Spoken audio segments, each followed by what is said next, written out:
Hi folks, we're Tasteless today, your pushback channel, and thank you for joining this audio live stream. Please listen to this presentation as you would a radio broadcast.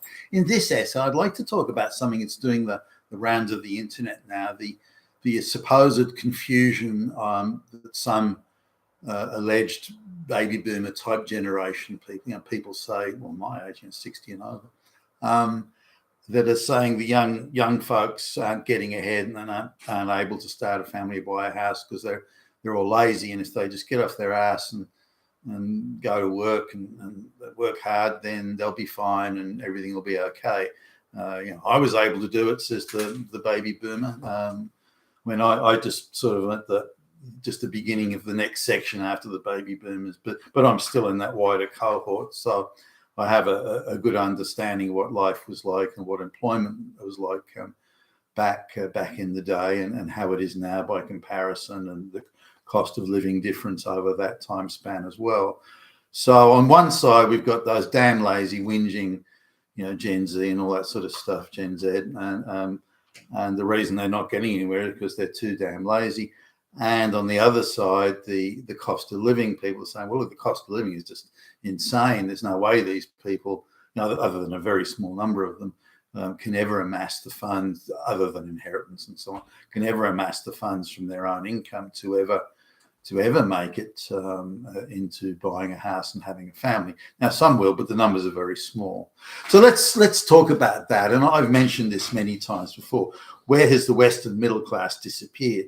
It's disappeared into the cost of living explosion that's gone out of control. So, if you look at the rents and the mortgages today compared to, now I use 1970 as the sort of the baseline here. The reason being is that was when purchasing power of the Western paycheck, as in average wage, paycheck was at its zenith.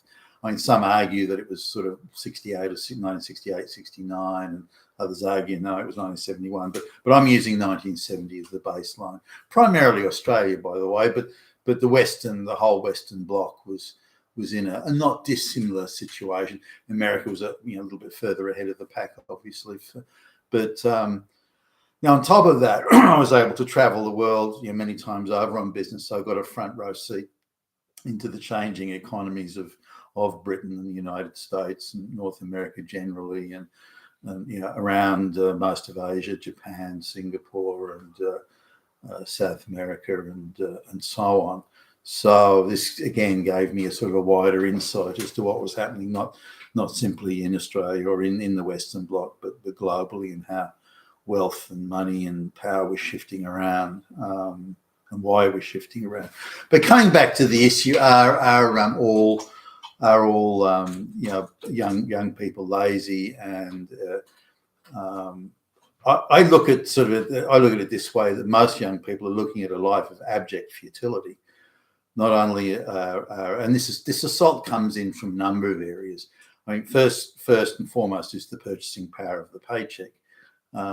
If we include like real estate and the total cost of living across the board, energy, electricity, food, and the whole thing, the purchasing power of the paycheck is close to 70% less than it was in 1970. So 2/3 plus less purchasing power in the paycheck.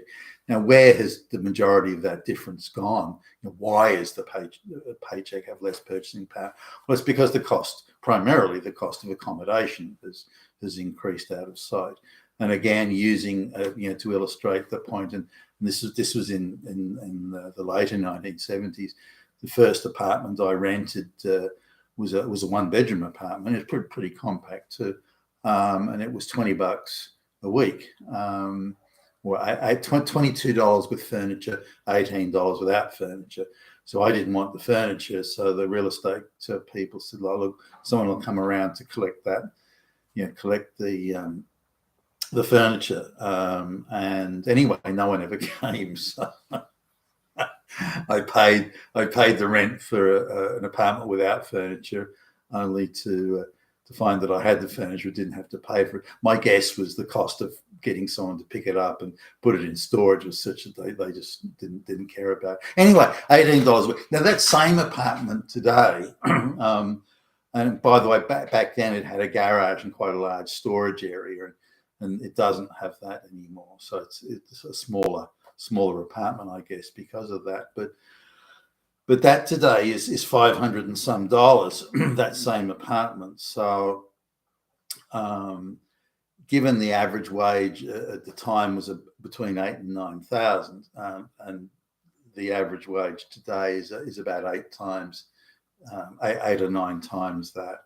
But the rent is 525, 26 and a half times more. So the rent has gone up 3.3 times faster than wages.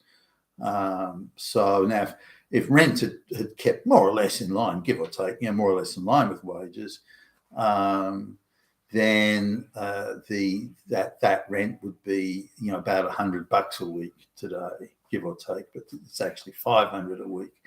So that illustrates, gives you an idea. That's a compact 1-bedroom apartment. I mean, maybe you could, a couple could live in there, maybe a couple with a young child, but that would be it. That would be the extent of it.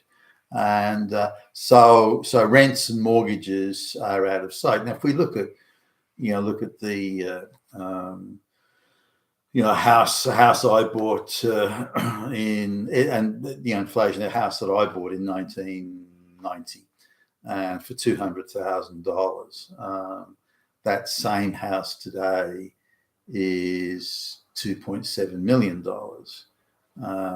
Now, if I look around the houses that were sold in the year 2000 for say $400,000, they're again now between $2.5 and $3 million, which shows you illustrates quite clearly the extent of house inflation. There was a headline saying home values fall for the first time in 20 years on one of the real estate or business websites, and the fall was for 1 month by the amount of 0.1%, when the amount of stock coming on for auction and sale had dropped dramatically. So it was only in the more hard pressed sort of outer suburb areas where the price inflation isn't as great.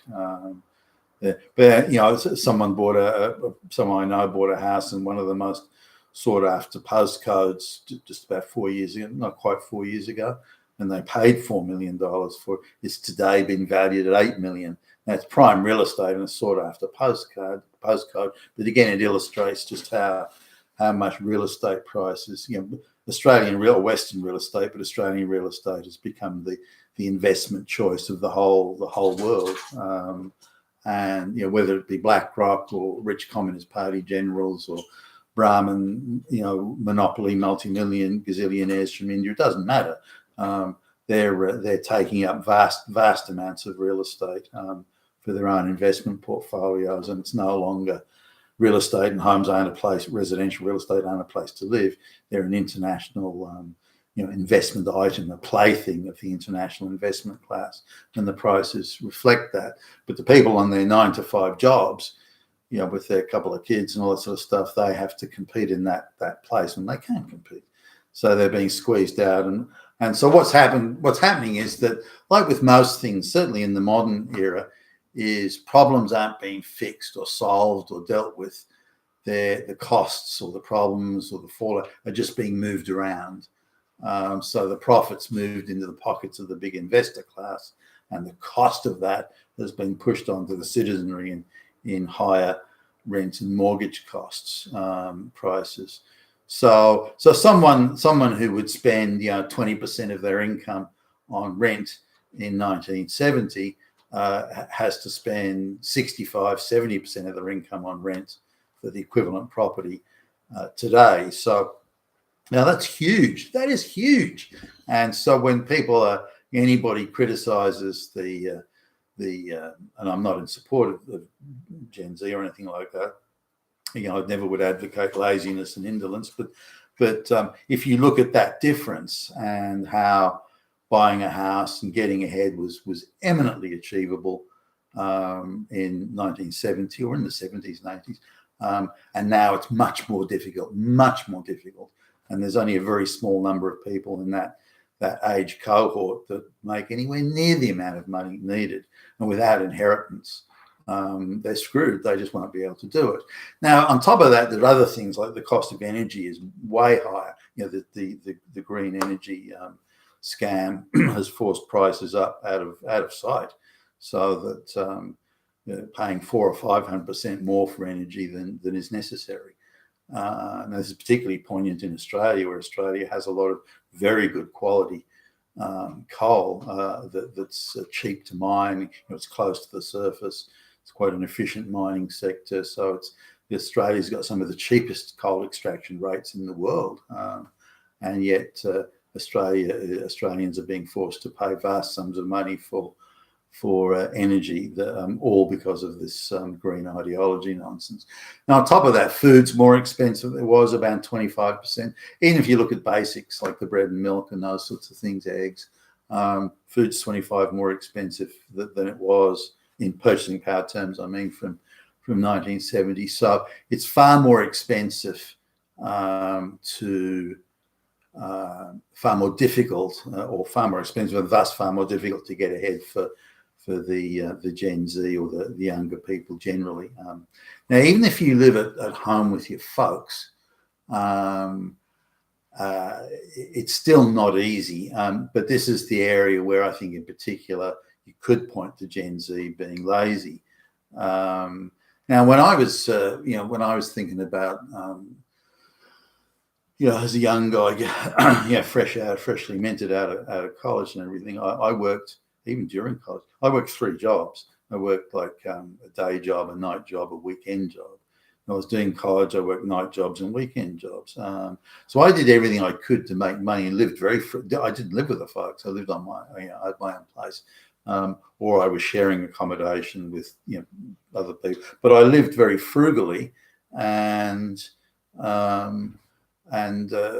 sort of put everything I could into saving money so I could buy property and that sort of stuff. And I had I'm going to say a lot of pressure. There were sort of friends of mine who were saying, "Hey, Billy Bob, why don't you come out? We're going to go on a pub crawl. We're going to go out, chasing chicks, or we're going to do this or do that, they wanted to go to like a series of concerts and so on, which are pretty expensive. And now I wanted to go too, and I wouldn't have minded doing some of those things, and grand final of football matches, that sort of stuff. But when I look at the cost of it, I thought, and that was in days when a gallon of petroleum, gasoline, a gallon of it was less than 40 cents.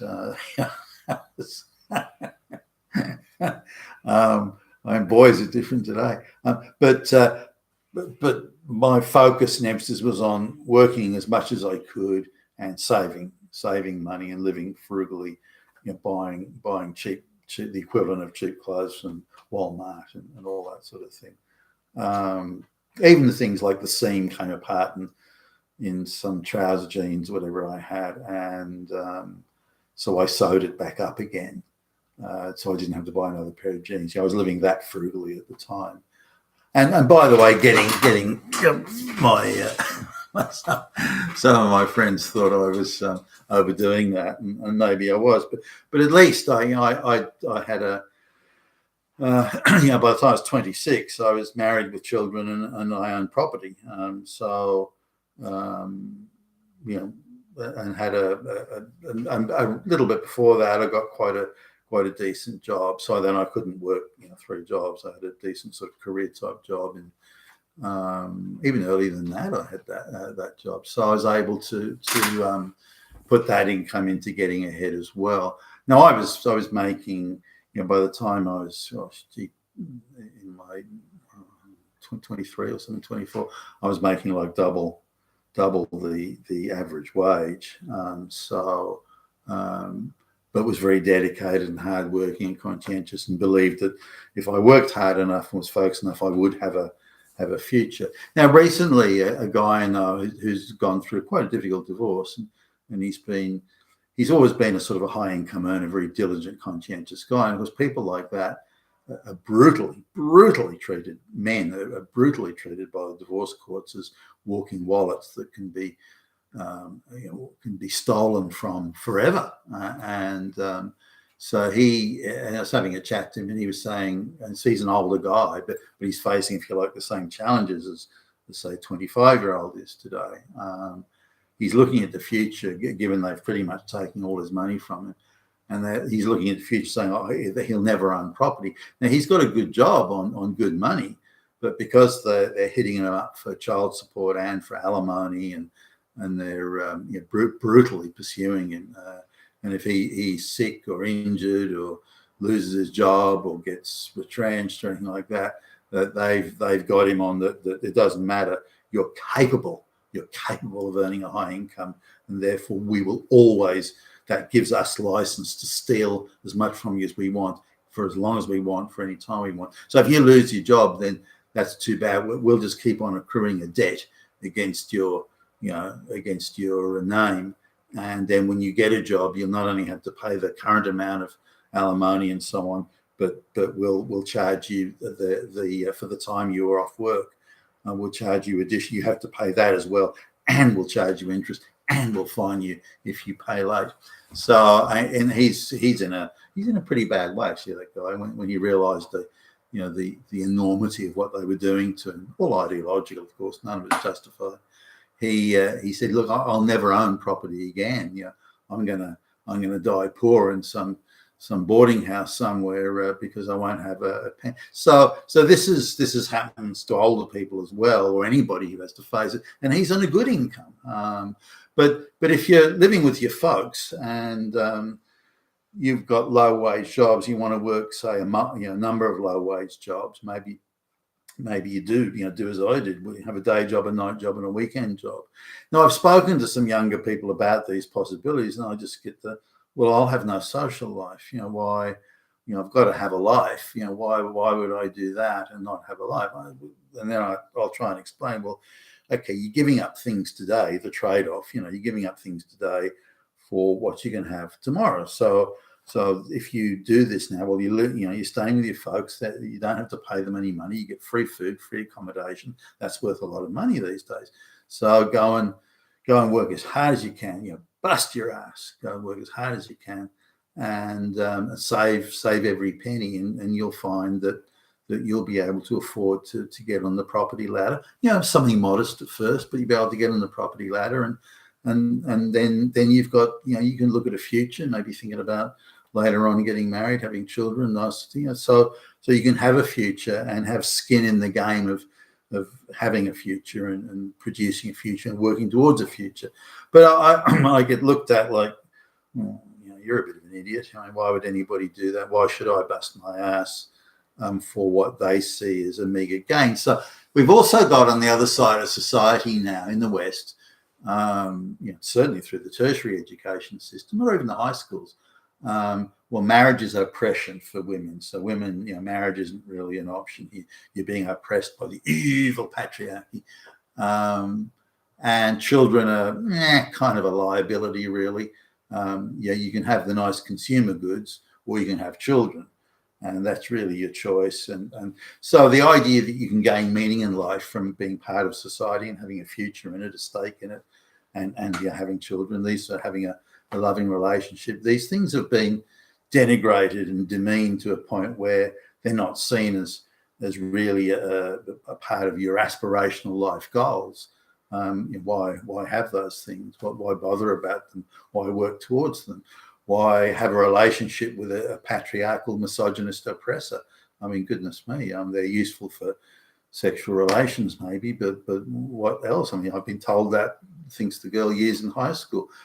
Boys have been told that they're misogynist rapists for you. So there's a lot of things that have been put into society by our current, the globalists, effectively, and pushed through the educations at high school or even younger than high school, primary school. and certainly through the tertiary education system, they really go big on this. So when people think, well, now what do I want to do with my life? Well, I can't get married, misogynist, patriarchy, rapist. No, that's out. I want to buy a house. Can't really afford that because I have to give up my social life and so on and so forth. So now I was talking to a guy, a youngish guy, it'd be, I don't know, mid-20s, and he was talking about the amount of money he pays on party drugs to feel good. And pretty much every spare dollar he's got, he puts into that. And he said, no, it makes me feel good. Why wouldn't I do it? And it sort of numbs the pain of having to think about a life of futility. Now, given the amount of well-paying jobs is sharply declining in the West, and the amount of low-paid peasant slave labor jobs is sharply increasing in the West, the amount of jobs that pay enough money to get ahead are very few. But it's still possible if you're living with your folks. And I was doing some sort of back of the envelope type arithmetic with a girl who'd be, I don't know, 20, 21 years old. And I was okay, so you work at your shitty retail job during the week, but you can do like a call center gig at night. And then at weekends, you could do something else. And so I added up the sort of the wages that she could make, and then okay, well you can still make a pretty. I'm sure you're working 7 days. I get that, but you can still make maybe 1.6, 1.7 times, maybe close to 2 times the average annual full-time wage. But you don't have to pay. You've got no expenses. Your folks have even bought you a car, and they're helping you with that. So you actually can save pretty much every penny that you're making. So you can save something in the order of say $60,000 a year. You can save, give or take. Now, it won't take you long. You'll say 3 years. Oh, 3 years is such a long time. Well, no, it's not. I mean, when you're 20, 21 years old, 3 years may seem like an eternity, but let me assure you it's not. The time will go quickly. But if you're focused and disciplined, dedicated, you can still do it. So this was I got looked at with the young person's look of, you silly old man, what would you know? But nonetheless, it's still doable. But the amount of people who are still living with their folks and don't have to, the folks are paying all the expenses. They haven't got a college debt around their neck. Some people just down the road from us, but they've got a couple of kids. They're doing all right, and they've paid off all the college loans for the kids. The kids are still living at home. They even bought them cars, and they're meeting every expense that the kids have. But the kids just don't bother to save. Well, one of them is maybe, but the girl just doesn't give a fuck. The boy, he is saving. Oh, he's a young man. He's not a boy. He does appear to be starting to think about a future and putting it together. But he's a woke little nonce. He's dating this scrawny little Asian chick who bosses him around, and so I don't know what sort of future he's going to have. But anyway, he's if you just look at the overall architecture of it, the cost of living, and particularly the cost of accommodation, the essentials of life, food, accommodation, energy, the essentials of life are far more expensive relative to wages than they were. And the lower the costs of your essentials in life, the much greater likelihood you have of being able to get ahead. And the higher those costs, as they are today, it reduces now it's not impossible. It's just far more difficult and takes far more discipline, much more discipline than it would have, again, in the 1970s. The purchasing power of the paycheck has been shot to pieces by the globalist project. And hopefully the incoming administration of President Trump can start to redress this outrageous imposition, which no one voted for and no one agreed to. You've been Tacitus today, your Pushback channel. Thank you for listening.